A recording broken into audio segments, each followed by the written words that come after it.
Hi there, my name's Sage and welcome to Keeper. Today, we're going to be talking about the client list. Make sure to like this video and subscribe so you can stay up to date on all future releases. And if you have any questions, make sure to leave that in the comment section below or navigate to the bottom right corner of your Keeper account, click on the widget and send us a message. Check out the description in this video as well because we're going to include some links covering today's session. You can think of this as the main dashboard to your Keeper account. And it's going to give you a bird's eye view of all of the clients that you're working with and help you understand where they are in the month-end close. Now, before we dive into the client list, I want to start with the user settings and the practice settings, and we can find those in the top right corner. Now, the user settings is where we can enable and disable notifications about comments, tasks, and client communication, and edit your name, email, phone number, as well as upload a profile logo.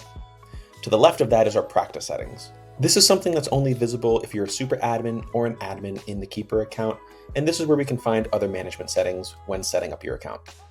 Now, if you have a team on Keeper, there is one particular setting I recommend we turn on. So let's click into the practice settings, make sure we're in the practice and statements, navigate to tasks, and enable something called Prepare and Reviewer. We're going to speak to that in just a moment. Now let's talk about how to add other clients to your Keeper account. On the main dashboard, we're going to click on Add Client, and we have the option to connect clients from QuickBooks or Xero. Now, we have a bidirectional relationship with both, so any of the updates we're going to make to transactions later on will sync right from Keeper to QuickBooks or Xero, which is really cool. Once you've made that decision, make sure to connect them down below, and you'll notice that they're added on the left-hand side. Something to keep in mind is that whenever you add a client to Keeper, it's always going to put it in the prior month's close. So if we're currently in the month of March and you add a client into Keeper, it's automatically going to put it in the February close. On the left-hand side, we have the client column. This is showing you the name of the clients you've connected to Keeper. And to the left of that, we have this purple drop-down arrow, which is going to show you any and all closes you've opened for that client. Here we can create previous closes and start new closes very easily. As we work our way to the right, we have the Prepare and the Reviewer column. These are the settings we enabled earlier, and these are roles that we can assign to different team members. It's nice from this main dashboard to see who's supervising what. We can click into these spots and assign specific team members. Next, we have the Close column. This is the month-end close we're currently working on, and the due date. This date is interactive, so we're going to click on this empty space and assign a date that we're aiming to complete the close by. Whatever date we select will continue to roll over month without you having to do that manually. So when we start next month's close, we'll see that this due date is April 25th. We've also got the status column. We have a handful of default statuses you can select. In progress is great when you're just beginning the month-end close. Waiting on client is good if you're waiting for the client to respond to questions. And waiting for review is helpful for managers to see when it's their time to take a look at the close and double check everyone's work. Lastly, all the way on the right-hand side, we have the different sections that you're going to be doing your work in.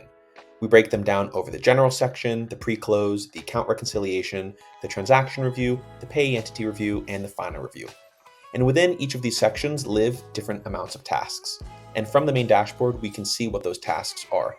So if I click into the cell block, I can see that there's one task in the pre-close section that's telling me to make sure all transactions in the bank feed are coded. From the client list, I can assign a due date to the task. I can also assign it to someone on the team, and I can mark it off as complete. When I mark a task off as complete, that's going to update, and you'll notice that the cell block has turned green because every task in that section has been marked off as complete. Now, if this due date was overdue, it's going to highlight the cell block in red, and if the cell block is yellow, that means that the task is due that day. So it's very helpful when we hop on this main page to see those colors so we know what needs more urgent attention before other things. Now, before we wrap up today's video, there's one more thing I want to talk about on the client list, and that's editing the views. So the Views tab is going to let us swap between a default view and a simple view. You're going to notice there's some other ones I've created which we can cover in a later video, but if I select the simple view, it's going to change my display. It's collapsing all of those sections we saw earlier and instead showing a progress bar that I can interact with.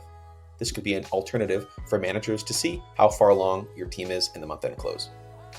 Now, we also have the ability to add filters. So if we want to see closes that are incomplete or complete or QuickBooks for Xero clients, we can do that, and add and remove different columns. That way we can create our own unique display. When we do that, we have the ability to save that as a view, update it as a current view or as a new view, so we can toggle through that later. So in this example, let's save this as a new view. And there you have it, another view that we can swap between. Well, there you go, the client list in a nutshell. Thanks so much for taking the time to watch this video. If you have any questions, feel free to leave them in the comment section below, or go to the purple widget and send us a message. You can also go to our help center to learn much more about all of our functionality. See you in the next video, and take care.